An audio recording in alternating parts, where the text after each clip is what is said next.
All right, well, I am excited to have as my guest today Bob Beaudine, and he is the best-selling author of The Power of Who and also the CEO of Eastman and Beaudine. Bob manages the nation's leading executive search firm in sports and entertainment.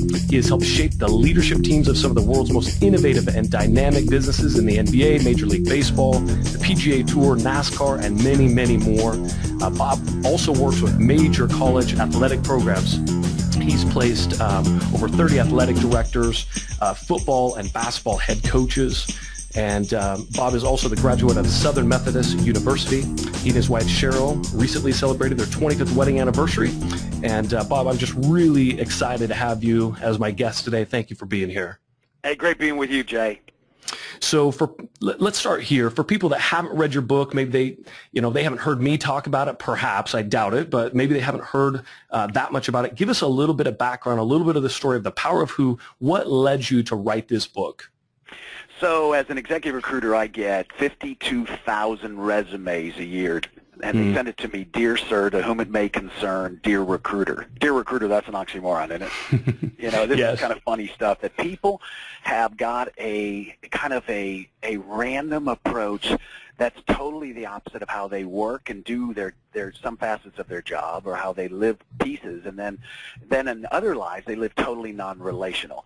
And so I couldn't write my book, which over the years I wanted to write a book that really talked about a power, kind of a distinguishing thing that would help someone so much in their business, but was a paradox to the way the world works. It's not a paradox to the way the top 1% of the country live, and we'll talk about that, but it's a paradox because I wanted to write about this power of friendship. But I couldn't say anything about friendship because I got 5,000 people on Facebook of my best friends, right? Mm-hmm. So the concept of friendship today is disingenuous. So I created a new word for friends. They're called your who, the people who matter most in your life.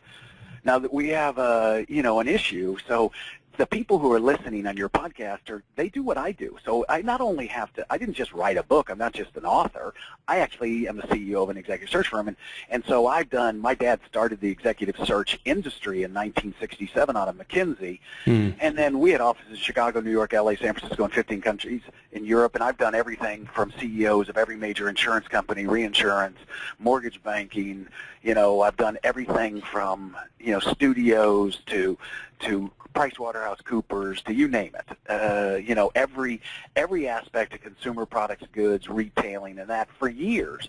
And then I thought to myself, okay, could I do what I love, sports, what I loved is sports, but could I also do with what I'm really good at, executive recruiting? And no one had ever done any search back 35, so now we're back, I've been in now search for 15 years at a time, so no one 20 years ago had ever done anything. And so I went to my dad and said, I don't know if I really want to do this. My dad looked at me and goes, "What are you talking about? You're ridiculously successful and you're killing it." And I said, couldn't you do what you're passionate about plus what you love? And could I tie these two skills together? And the answer is yes. And so he said, "So what do you want to do?" And I said, "Well, when I do a search for the president of a manufacturing company, at the end of the search, I get a tour of the plant. If I did the head of marketing for the NBA, we'd get All-Star Weekend. Right. What are we thinking?" Right. And so my dad said, "Yeah, go get that. But here's the key. You can't give up what you got until you go connect the bridge." Now, this is really interesting. So most people today feel, hey, I'd like to grow my business, I'd like to move out in here, I'd like to do something like this, but they don't have the ability, or they're stuck. And they think that where I am, my circumstances are disqualifying me from some explosive growth or doing whatever it is. And the answer to that is none of that's true. And so, they need a bridge to get there. And people are bridges. Friends are bridges. The who. And so once we really start to identify something today, which I know is probably your next question, which is so the problem in business is that friends in business are taboo, right? Right. And so, so the problem with that is that, so let me get this correct. We're not supposed to, we're supposed to work with people we don't know, don't trust. That should be our environment. And that is the environment today. So except that the 1% of the country, the Huffingtons, the Kennedys, the Rothschilds, the Clintons, the Bushes, all the Kennebunkport people, right? Mm-hmm. They do something everybody else doesn't do. They do everything with their family and friends. Now, that's fascinating to me. They do everything with their family and friends, and they told everybody else to get in line and online. So the answer is I've created and tried to explain that networking today, faceless websites, handing out business cards to strangers, sending in Dear Recruiter letters, that's all ridiculous. And you and I both know when we really expose the fact that does anybody really like cold calls, mass emails, sending out resumes and doing things, writing, sending in, someone asked me and said to me, would you send me a proposal? Well, if I'm sending it to people I don't know, would you I don't know, do you buy credit cards at 6:30 at night for people you don't know? Right. So this has gone so far over the zone, and so we're in a crisis today. The crisis is that men over 35 stop adding any new friends.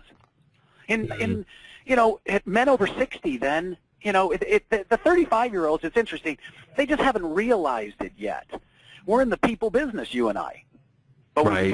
we become numb to people. So you're going there, and I wanted to ask you. I think we're right on the same point. This kind of concept of this traditional networking, because everybody listening to this, they're in the mortgage business, they're salespeople, or they're in the real estate business, salespeople, and they think, oh, well, networking. Yeah, I mean, I network, but they do. There is this perception, mistaken perception that I've got to somehow reach out to all thousands of people. I've got to, tens of thousands of people. I've got to reach all these people, and now I don't know them. They don't know me. I don't trust them. They don't trust me. But I've got to do that. That's networking. How is that different than who? Okay, so there's a huge difference between sales skills and who skills. So sales skills, of what you and I have been taught, is there's a hierarchy of thought. And so when I show this hierarchy of thought and what someone thinks about when you walk in a room, and wouldn't you like to know the 4 things people think about? It's like me giving you the test answer before the test. Right. Okay, so here's the 4 things. Now these are Mensa type things, so people should really get their head around this. The first thing is, do I know you? Right. I mean, hey, why are you here in my office? So when somebody says, hey, they're going to do it, so life insurance, I'm going to get you a new house, I'm going to sell you something, I'm going to do whatever it is. The first thing is, hold a second, do I know you? Right. Number 2 is, do I like you? I mean, wouldn't that be important? Very. No one likes to work with someone they don't like. And so many people, they just kind of rush in and they're in for the deal and not the relationship, right? And so then the third thing people think about is, hey, do you understand my needs? So when you come in, do you understand my needs? And then the fourth and last is, are you the best for me? Do I know you? Do I like you? Do you understand my needs? Are you the best? Now look at the difference between who skills and sales skills. Sales skills says make lots of calls. You have to make 20 calls a day, have call reports, get out there and touch every single person and get in there. And so the very first thing that you do, since I don't know you, right, is I come in at the bottom of the hierarchy. And smart people, these are smart people, okay, I'm going to sell you that I'm the best. And I'm with this major real estate, group, and everyone knows the name.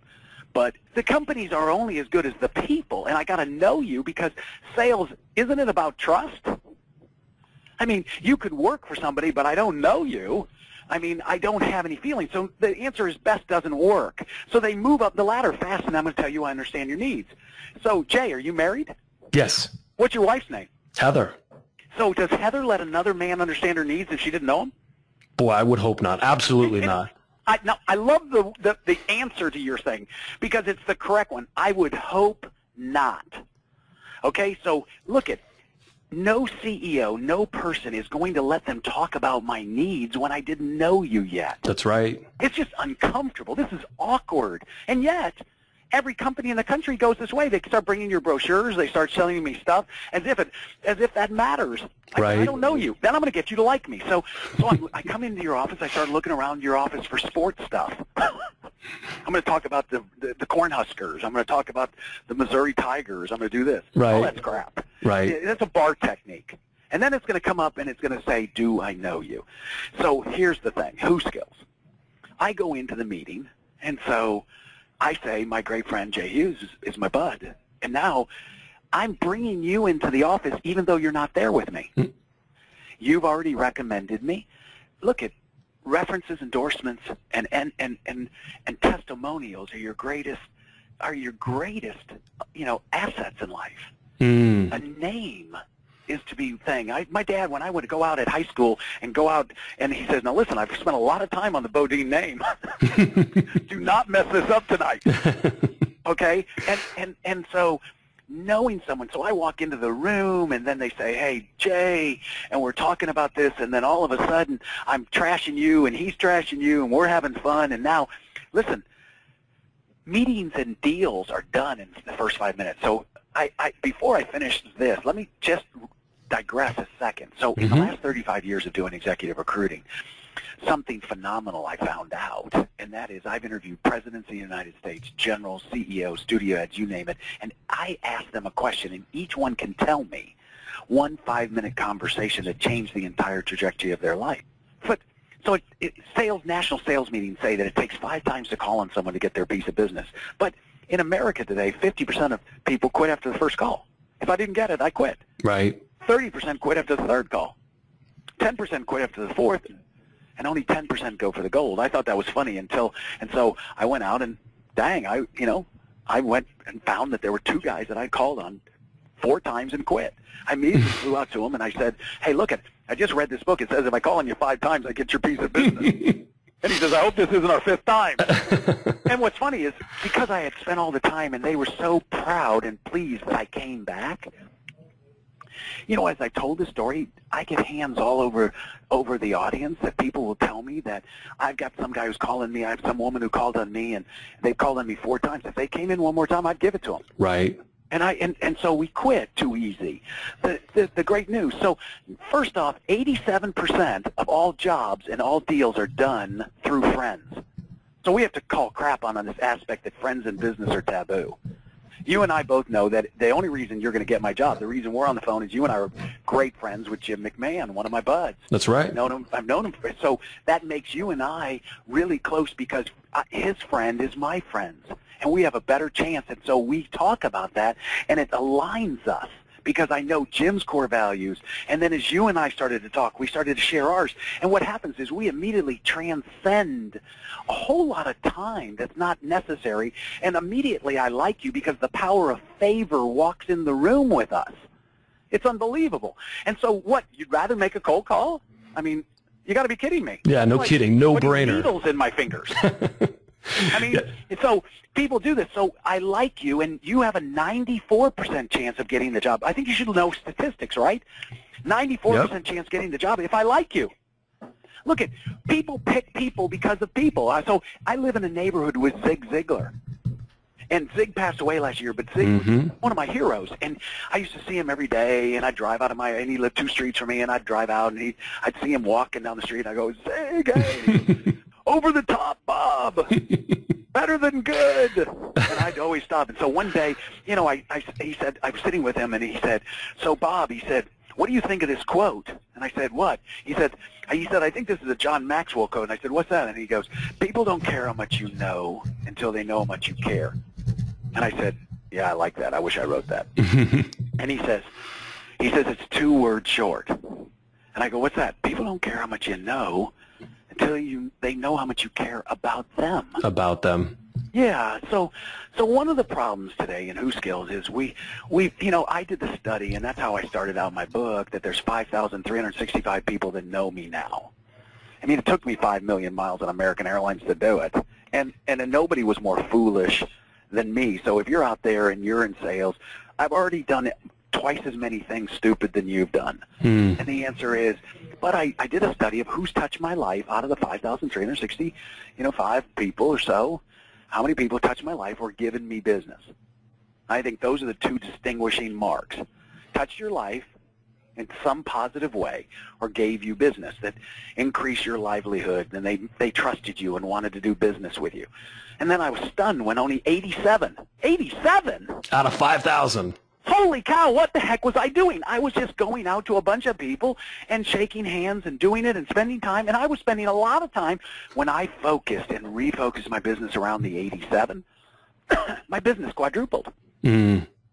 quadrupled. And so, listen, you got to get this aspect of your friends working for you and doing some things, and your friends are hardwired to help you.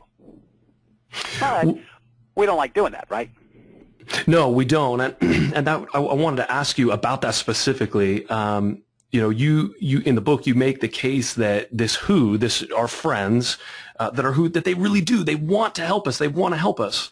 But if that's the case, why is it that we don't want to ask for help? We don't like to ask for help. Why are we hardwired? Is it our culture? What is it that we're going out and trying to do business and network with a bunch of people we don't know if our friends really do want to help us? Yeah, it's crazy. So Jay, if you and I are best friends and I asked you for your help, would you help me? Absolutely. Why would you deny me the same joy of helping you? See, it never works in reverse. So we don't mind helping people. The problem is there's three things. We don't like to ask for help. It's like we've been taught by the generations and our dads before us that said, look at, you know, I'm not, and I listen to people all the time. When I go to colleges, I have 23 universities now have taken on the Power of Who. And so I said, how many people are going to ask your mom and dad for help? None. So their parents have ingrained in them that, hey, my son and daughter should work their way up from the top. Self-made man. Yes, exactly. There's no such thing as self-made people. No, you have to have no company in America is not going to need a reference on you.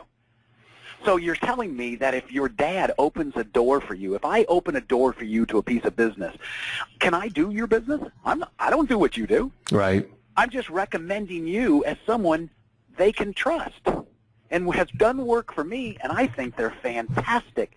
And if I say you're great, do you know what you are? Great. Great. Exactly. And so there's a problem today is there's three reasons people don't get their dream. They don't ask. They ask the wrong who. It's the whole story of George Bailey and It's a Wonderful Life.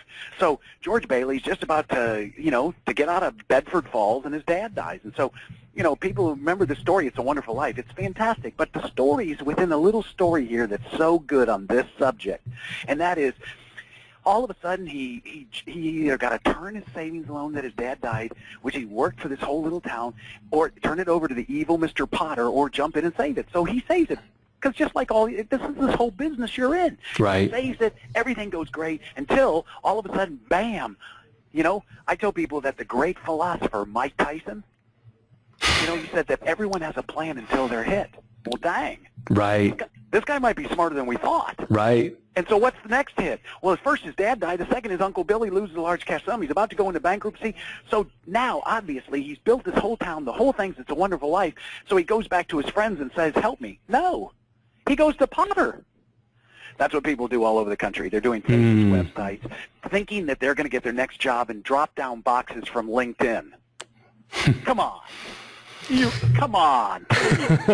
This is so embarrassing. Well, I know it is. And what's interesting is that we know this, intuitively we know this, because we've been on the flip side. You mentioned the four things, the four who skills, and the number one I think you said was, do I know you? And when we've been on that side of it, we know we're thinking that. Somebody comes in my office and I don't know who they are. That's the first thing I might think. Who are you? Why are you here? And if I don't know you, I don't trust you, there's immediately there's a wall there. So intuitively, we know this, and yet we still do it. So and that's why your book, I think, is really resonating with people. Yeah, I think it's got people back understanding is this. Look, if you have 100 friends and I have 100 friends, we don't have 200. We have 10,000. Right. Your friends have friends?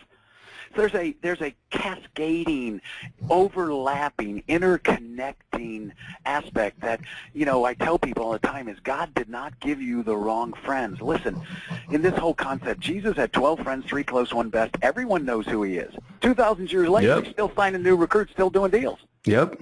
And it's not a religious concept. It is a relational. Right. This is a concept that says less is better. Pare back your list. I wanted to ask you, one of my favorite kind of stories in your book that I think would really resonate with this audience of real estate professional, mortgage professionals is your story about the timeshare contact that you had and kind of the top 3%, what they do. Could you kind of just hit that story real quick and bottom line how that might be applicable for salespeople? Yes, it's totally 100% applicable. So I went out to a place and you know, I've been going to Cabo for years and always staying at a place, and every single time they always try to sell you a timeshare, right? And these people, they work on trying to get, okay, the top 3% of these people, they get, you know, they get their 100 people over 3 years. They spend a ton of time, 3 years trying to get 100 people to buy on their property, okay? And they work it for this 100. And then 97% of the rest of, so out of this 100, only 3%, they're the top, they get the 100. And so everyone busts their butt for this aspect to get the 100. To go get 100 clients. 100 people to buy on this property. Mm-hmm. And so if they do the top, so these top, of all the people, then of the 100% of the people, they get their 3 in the 3 years, and then 97% go for next 100. Right, go get another 100 clients. You gotta another keep going 100. now. Yeah, Hey, you did that. Check. Right, go But get 101. 3% of them don't do that. They stick with the 100 they got to start with, and they go deeper with these 100. Now, this is fascinating. Why would you do that? Well, they do some interesting things. So when these 100 come on their property, they get them babysitters, they get them restaurants, they treat them like friends. They get to know them, they get them upgrades, they do lots of little stuff with these 100. Why would you spend time on your people that you got to know, and some people, and 97%, they leave them because they were in for the deal and not the relationship. Well, the thing is that if the 3% have figured out that they've got an oil well, yes, and they have figured out that they've hit nirvana, and that they don't need to spend a ton of time, if they can get this 3%, this top 3%, if they can get one of in this group, their 100 to buy one more week on their property, pretty valuable. That's 3 years of work. Right. So that if they can get this person to want another friend of theirs, close friend of theirs, to live next to them so that they have friends there, that's another 3 years. 3 years of work. That's 6 years now of work that this other group is out doing, and these people are just loving on their friends. Then these top 3%, all the 100 people, they all tell their boss that they're the best salesperson and the most important person in their lives because they're treated VIP. So here's the problem. Not only does this happen, but these top 3% are then treasured and given opportunities for growth and opportunities for all these 100 want to do something for them. Why? Because there's a law of reciprocity. And the more you give, the more you get. And so our failure in understanding the fact that less is better, deeper, better relationships, deeper friendships equal success. My dad had this great thing when I first joined the firm. He said, now listen, my dad's this McKinsey guy, so he's a Mensa, top in the world. And he said to me, hey, so there's 3 things that if you're going to join Eastman and Beaudine, I want you to understand this is what I need you to learn. Okay, and I said, sure. He says, right, it's 3 things. He says, you got your pencil? Yes. I said, what's? He says, number 1. I said, okay. And he goes, write down number 1. And so I circle it. He goes, make friends. And I thought, wow. That's it? Number 2. Okay. Number 2. Hey, help your friends in every way possible. Wow, okay. Number 3, don't be surprised if you do a lot of business with your friends. Now, if I could teach everybody what this is, you need to go back and touch. So we need to have some skills on how to get back in touch, because there's a lot of people who feel, I left my friends. And I know, so in 1984, people had recognized, people around the country have recognized that most people had 3 close friends, what they call best friends. In 2004, we had 2. What do you think we have in 2014? I mean, we're in epidemic crisis. We have lots of friendships, no friends. We are sitting next to people who have their iPads with their wife across from each other, and they're on their having a glass of wine, but not talking to each other. They're on their iPads or their phones. I mean, no wonder. So listen, we have 60% of the country divorced, so that just took 50% of your income. I mean, so you have kids who have been hurt, your families, you're not talking anymore. We have no connect.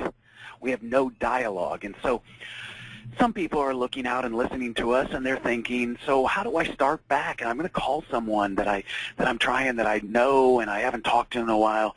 What would I say? So here's what I want you to say.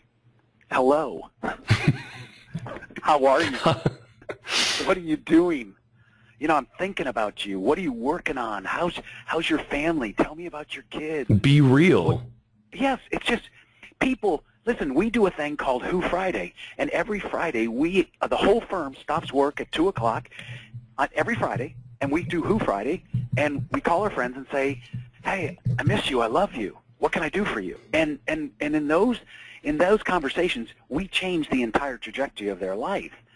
So would you be surprised that Friday's become my biggest day of business? No, not at all. Yeah. I mean, so the problem today is we have no dialogue anymore. So today we gotta declare our friendships. So I've been doing this thing, and you'll get a kick, and you gotta get the people on this to all do this. So and then they gotta get on and tweet me back at YouGotWho, YOUGOTWHO on my Twitter, and the reason is every single day I'm inspiring people, right? And I'm on Facebook and everything, and I put up inspiration every single day. But we gotta tweet our friends and tweet something. So I'm going to show you the power of a text message. Okay? I want to hear it. You want to write this down. So we do a thing now that we send out. I show the power of declaring. So there's 5 levels of friendship that I want people to move towards, right? Because this increases their business radically. Okay. The first one is declaring. The next one is activating it. The third one will be investing in it. The fourth one which then creates epic moments of your friendship. And then the goal is to do life with our friends, right? Yep. Fantastic. So declaring. So I want you to write down with a piece of paper, and then we're going to get these people on the phone. I'm going to show you the power of a text. So we're not using social media correct. And so every word in a text message counts. So who's your best friend, Jay? Other than my wife? Yes. Jason. So we know Heather's on there. Good. I'm glad you said that. Yeah. Who's number 2? Who's your best man? Well, I would say today he'd be the pastor of my church, Jason Wolin. Jason? Yep. Okay, and so who would be number 3? Number your 3. brother, your sister, your dad, your mom, your kids? Yeah, I mean, my kids, sure. So how old are your kids? I got 4, 15. So we'll put the 15-year-old because he's probably the most. What's his or her? His, Jackson. Okay, so let's just take these 3 for a second. Okay, Is your dad or mom alive? No. Well, my mom. Okay. Sorry, my dad is not. My mom is. Okay. Does she text message? No. Okay. So that's really so. Some people do a lot. So we're going to send text message these 3, and I'm going to show you. And we'd love to have one person who was like who was the best man at your wedding. Pete Roos. So sometimes people have gone in and out of our lives, and we want to touch them still also. And it wouldn't matter in our life that, hey, we haven't talked or we went different ways. Sometimes it's important to kind of reach out. And so I want people to write this text, and then I'm going to tell you what the impact does. It's fantastic. Okay. Okay? So we're going to say, hey, comma. You can't say one word different than I've written. Okay. You have to it's a script. Here we go. We're writing right now. Hey, I was just thinking about you. Period. Okay. You got that? Almost. Okay. I wanted to tell you how much I appreciate your friendship. Okay. Period. And then we say, I love you. No, you have to write out the whole words all the way through, period. Now, you can never send a group message to anybody because it would seem disingenuous. Yeah. So you go in, and all they have to do is hold it, select all, copy, and then they can paste this into what we're hoping they'll do is send it out to 12 people. Okay. Now, here's the problem. Husbands and wives, they'll do this, and the wife will send back and say, or the husband will, and say, did you mean this for me? And the reason was because of the word friendship. Fascinating. Some guys will say, are you drunk? They'll say, are you okay, thinking we're having a Robin Williams moment. But the issue is, under those things, when any sarcasm comes back, you'll write back to them and say, no, I meant this for you. I meant this for you. No, I meant this for you. And then if somebody sends back anything and they say, hey, ditto or back at you, okay? No, that's not enough. we're going to ask them and say, we're going to send a text right back and say, where's the love? Now, why? So listen to this. This is fantastic. The responses are crazy. So the most affirming thing you can say to someone is, hey, I was thinking about you. Mm-hmm. And I appreciate your friendship, right? Yeah, absolutely. My wife picked that up, right? So I love you. So when they send anything back, initially, because guys will look at me, and I get Dallas Cowboys, and I've done it with 170,000 people, and the responses are so fantastic. They start out sarcastic, some people, but other people, they don't. So they send back immediately, I can't believe you sent this to me right now. I needed this. Is that possible that we could send a text message to someone who's in dire need right now, and then they tell you back how much they love you, and here's, I need your help? Of course. I had a guy who sent it to his, I did a mortgage banking thing, and I had a guy stand up and said, my mom's going to pass away in the next 6 months, and I sent your message. I say, what did she say? And he goes, son, oh my gosh, I just got this text, and if I could tell you how much this means to me. From the highest mountain in Switzerland, I love you, echo, echo, echo. And I thought, he just sat down and cried, and then 6 days later he sent me a note and said, my mom passed away today. And then he says, what if I hadn't sent the text? A week later, he sent me a picture of Switzerland in his office with his mom with a statement saying, you know, son, I love you from the highest mountain in Switzerland. Echo, echo, echo, I love you, right? I mean, so hold a second. So I've had people at real estate conferences that were going to take their life. They had bought a gun. And when they sent the text to someone and they came back and declared their love, it changed everything. Why is it today that we don't want to declare the fact that you're my friend? I mean, we're talking about your best friends here. I didn't ask you. Yeah, best. I didn't make the list. I mean, I didn't make this up for you. And the answer is, I don't have one client. So this is where I want to move people to. I don't have one client of mine that I don't declare, and they don't declare to me. They hug me and tell me they love me. So you'll get a kick out of this. If I had the President of the United States introduce you, okay, at a meeting, and he outlined how great you were in your industry and told about the detail of what impact did you have on people and all the issues, would you like that? Yeah, I think that would be relatively helpful. Yes. Okay. Or would you rather a President of the United States say, I want you to meet my best friend, Jay. I love Jay. Yeah, the latter for sure. That's all you need. Exactly. We didn't have to talk about all this stuff. Yeah. People hire people, not resumes and brochures and newsletters and stuff. But listen, you and I, the reason you do what you do so well here, Jay, on this podcast is this. So the top 1% of the country spend $10,000 a year on self-development. Things that are going to reading books and stuff and conferences and making themselves more knowledgeable. Why? Because some people, they say to me, Bob, I know what you're talking about. It's not what you know, but who you know and who knows you. No, I'm not saying that ever. I mean, you have to be the best at what you do. What you know matters, or I'm not going to work with you. Right. That's a given. Now we want to move into who skills, which are the personal qualities of an individual transcend the technical. And so this is so important. So I can change your life in 3 simple ways. What you read, what you listen to, and who your friends are. And so people got to get in. Readers are leaders.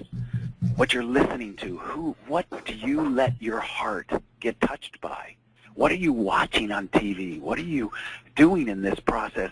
What podcasts are you listening to that are enhancing you, wanting to go home? I want you to go home. I want you to hug your kids. I want you to tell your wife how fantastic she is. The last 10 minutes of your drive home, you should be thinking, I'm taking off my business clothes, and I'm going to start to think about my family. They've committed their life to you. That's right. And we've got to change our side. And so reason I love doing things like this with you is because, fantastic people who are listening to this, you're already a winner because you're already listening to this. People don't do that. People don't have time for this. Time's everyone's enemy. Right. But timing is your best friend. We've got an opportunity here. Is this time that they're listening to this on their way home or while they're working out on a bike or something, you've got a chance to reconfigure how you've thought about things that you already know is so obvious. This is so Dr. Seuss simple. I wish, come on. Everybody thinks they could have written my book, and they just wish they had. Right. And the answer is this: I'm not telling you anything new. I'm reminding you who you are, whose you are, and the path you're called. Well, that's what great teachers do. But here, I want to give you one objection before we close, because I know there are people listening right now that are thinking this, and they're thinking, Bob, now wait a second, this sounds really good, and I'm tracking with you, and yes, I've got friends, I've got 100 friends, and you're saying go deep with them. I need to go really deep with 12, and then go really deep with 3, but gosh, Bob, like, my best friends or my friends, they're not as connected as yours. Like, is my who really as valuable as Jay's who or Bob's who or who? Like, does that, you know what I'm saying? You've heard that objection before. Oh, yeah. So people look at the back of my book, and it's got Roger Goodell and Troy Aikman and Wayne Gretzky, but I put them there purposely because they're not my who. My friends who. So you'd say, well, who? But your friends are really powerful. No, one of them was a PR guy. One of them was a golf pro. One of them was a dentist who got all that for me, right? These are just friends. So listen, in life, your grandfather told you if you had 1 friend, you're blessed. 3, rich. 12, we change the world. Now listen, God did not give you the wrong who. These friends have friends. The number 1 person in my business, now we all start at the bottom, and we all have to. We all were created. Everyone has friend skills. No exceptions, right? Yep. Too often we let friendship take a back seat to selling and pushing your agenda. Friends stay in touch with friends. Salespeople push noise and agenda to prospects. And so this aspect of what we're talking about is your who. The guy who's given me the most business in my thing is not Roger Goodell or David Stern or Adam Silver or any of the people in the sports world. None of the athletic directors. That's not the people. My golf pro, just one of my best friends. Why? Because he tells people when we're around him, he just works out with people and trains them in golf. And then the guy says, hey, and his golf swing's not going good. And he says, what's the matter? And he goes, I lost my chief financial officer. I lost my head of marketing. And my company's going south. I'm having this issue. And he says, hey, I got this Bob Beaudine. He's CEO of this firm. He's the best in the country. And dang, he's hitting me over $3 million worth of business. Listen, my friends, so just so everyone's totally clear on this, friends help people get jobs. In your business, even more so. So everyone has, Jim McMahon is my mortgage banker, mortgage broker. Right. Jim got me. Jim has my brothers. He has my sister. He's got the people I work with. He's got all my friends. Why? Because Jim's my guy. He's not just, I think we've made a mistake on our job descriptions. And so I think everyone should know this, that your job description here's what I teach Jim and everyone around. Your job description is not all this detail about, hey, this is the skills and the sets and all the things that you would look in a job of what you have to do and getting loan origination and selling homes, whether they're real estate people, whatever it is. Your job just is this. It's 2 words, connect and serve. Connect with people. Love on them. We're not Larry David of Curb Your Enthusiasm where we don't care about people. I mean, this is ridiculous. You go over and connect with people, and then people will connect, and you connect your friends with other people. I go out of my way. If you want friends, you got to be one. And then you serve everybody. So listen, serve. That's my whole goal in life, is to serve. And so what is your title, Jay? What do they call you? What is your title in business? I'm an executive coach. Forget it. So you're not that anymore. So here's your new title. You ready? Yeah, I'm ready. Director of Love. Why? Why would anybody be the director of love? Okay, why would you connect, serve, and love in a me-first world? The answer's hidden in the question. What do you do with people who connect, serve, and love you? I give them business. Yeah, we reciprocate. Right. Absolutely. So this is a simple concept. Of course, you can't do this in the world. You have to do this in the Hooniverse. I'm on the board of directors of the Texas Rangers, and I've got my business, but I didn't start that way. I started out with friends. Remember, make friends, help your friends in every way possible. Don't be surprised if you do a lot of business with your friends. I would love to ask you about 50 more questions, but I know we're running short on time. Is there anything that, but I know you mentioned something before we got on the call. You mentioned an idea, and I thought maybe this would be something that would be good to share with people. You talked about how the idea of how folks that are listening to this today could utilize your book as a way of reconnecting with their who. Could you explain that real quick? So it's very hard for guys and for women to kind of reach out to people. I mean, how many people have sent you a personal book that they wrote or that they love and they signed it for you? How many people have done that to you recently? Oh, rarely. Okay, exactly. So wouldn't it be great? So I think that the most impressive aspect is that they should read my book, The Power of Who, where you just get on to powerofwho.com and buy the book, buy the workbook, and then I used to think people Zig Ziglar used to tell me, he says, tell people to do this. This is the whole point. I inspired you today. Read the book so you can then listen to my voice. It's like you now have an audio book because you've heard my voice, you know? And so people used to think that people schmooze. I used to think that people, were schmoozing me into buying their books so they could become rich, and I found out they were already rich and they were giving me their tips. So here's the thing. Here's the tip. 1, read the book and send this book out to your top 12 and write in the inscription in the front cover, "You're my who. When I read this book, I thought about us. I love you, Jay." And what happens is, what good is it if you know how to who and you get this great thing and you ain't got anybody to who with? This is ludicrous. And so this person who reads the book, first off, they're so impressed that you sent them something. Number 2 is then they're reading it and they're going, oh, Jay thinks of me as a friend. They don't think about Beaudine. They're thinking about the power of who, the you together. So listen, the most powerful thing is 2 people agreeing on something together. If 2 people agree on something, 2 are greater than 1. It's a better return on your investment.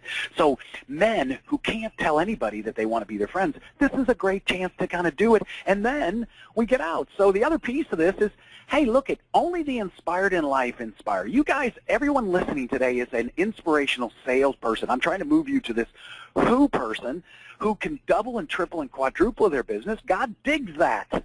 He does. Stop all this. This answer is that he wants you to be so successful so you can bless others.